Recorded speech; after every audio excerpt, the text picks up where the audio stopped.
So, we being many are one body in Christ, and everyone members one of another.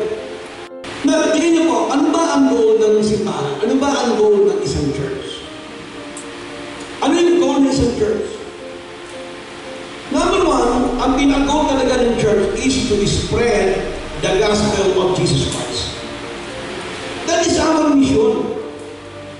Ang mission natin ng church, tayo siya, bawat kasi, ulitin ko sa iyo, ang isang simbahan, hindi Jewish yan. Consider yan as one body of Jesus Christ. Kaya, itong church natin, body of Christ tayo. Ano ang tungkulin ng church? Okay, to be specific, ano ang tungkulin mo? Kasi vision yan eh. Ang tungkulin natin is to reach the world to Jesus Christ. That is our responsibility to reach the world to Jesus Christ. So yun ang tungkulin natin. Ang laking vision yan, kapatid.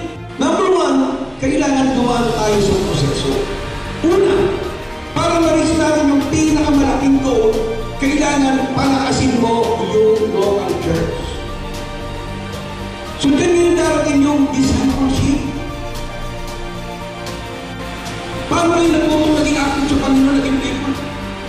Nasa proseso yan.